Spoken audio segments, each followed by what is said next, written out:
সরাসরি পুলিশ এবং সাংবাদিক যুদ্ধ হয়েছে কালকে। সাংবাদিকদেরকে এভাবে ফেল না ভাবলে চলবে না। পুলিশদের কাছে আমরা জানতে চাই যে তোমরা কি হাইড করার জন্য সাংবাদিকদের মুখ বন্ধ করতে চাও। নির্বাচনের আগে খোদ ঢাকা শহরের প্রাণ কেন্দ্রে যদি এই অবস্থা হয় তাহলে সারা বাংলাদেশে যে সাংবাদিকরা আছে তারা কয়েকদিন পরে কি পরিমাণ মাইকটা খাইতে পারে একটা চিন্তা করে দেখেন তো। আমি আমাদের সহকর্মী ভাইদেরকে বলবো, যারা মার খেয়েছেন, যারা রাস্তায় আছেন, তারা আরো 2টা করে ক্যামেরা ফিট করেন এবং প্রস্তুত থাকেন। এভাবে মার খেয়ে আমাদের পড়ে থাকলে চলবে না, আমাদের প্রতিবাদ করে বেঁচে থাকতে হবে। সামনে নির্বাচনে যাতে সাংবাদিকরা নির্বিঘ্নে কাজ করতে পারে সেই পরিবেশ আমাদেরকে দেন। মনে রাখবেন, আমাদেরকে খেপানোটা ঠিক হবে না। সরাসরি পুলিশ এবং সাংবাদিক যুদ্ধ হয়েছে কালকে। পৃথিবীর কোথাও দেখিনি যে এভাবে সাংবাদিকদেরকে প্রকাশ্যে মারা হয়, তাও অহেতুক। কোন সাংবাদিক যদি সেখানে ডিস্টার্ব করতো, ঝামেলা করতো, হ্যাঁ তাকে পিটিয়ে সরিয়ে দিয়েছে, তা না। কালকে কর্মকাণ্ড দেখে, পুলিশের কর্মকাণ্ড দেখে মনে হয়েছে যে তারা স্পেশালি কোনো কিছু হাইড করার জন্য এটা করছে। এবং এই পুলিশদের কাছে আমরা জানতে চাই যে তোমরা কি হাইড করার জন্য সাংবাদিকদের মুখ বন্ধ করতে চাও, তোমরা কি লুকাতে চাও জাতির কাছে, সেটা আমাদের কাছে স্পষ্ট করো, ক্লিয়ার করো।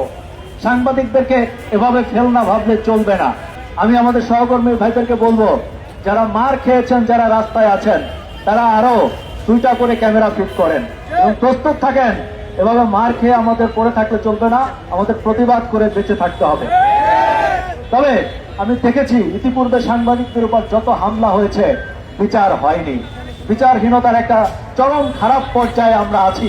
আর তাই তো আমি মাঝে মাঝে আফসোস করে বলি যে এই দেশে কোনোদিন ভালো সাংবাদিক পয়দা হবে না। যে জাতি, যে দেশ গুণের কদর করতে জানে না, প্রফেশনালিজমকে সম্মান করতে জানে না, সেখানে ভালো মানুষ, ভালো সাংবাদিক জন্ম হয় না। ঠিক সেরকম একটি খারাপ এবং অন্ধকারের দিকে আমরা যাচ্ছি।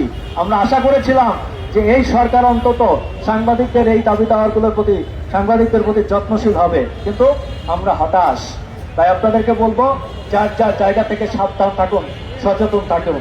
আর আপনারা চাইলে খুব অল্প দিনের মধ্যে সরকারের কাছে আমরা মাননীয় মহামান্য হাইকোর্টে একটা রিট করতে চাই সাংবাদিকদের নিরাপত্তার ব্যাপারে। আপনারা যদি সমর্থন দেন তাহলে আমরা সবাই মিলে সেটি করতে পারি। আর একটা ব্যাপার আমি আপনাদেরকে বলতে চাই, সরকারকে বলতে চাই, পুলিশ বাহিনীকে বলতে চাই, যার যার কর্মদক্ষতা দিয়ে যার যার পেশা দায়িত্ব পালন করবেন। আপনারা যেমন একটি পেশায় আছেন, আমরা আরেকটি পেশায় আছি। সামনে কয়েকদিন পরে নির্বাচন। নির্বাচনের আগে খোদ ঢাকা শহরের প্রাণ কেন্দ্রে যদি এই অবস্থা হয় তাহলে সারা বাংলাদেশে যে সাংবাদিকরা আছে তারা কয়েকদিন পরে কি পরিমাণ মাইকটা খাইতে পারে একটা চিন্তা করে দেখেন তো।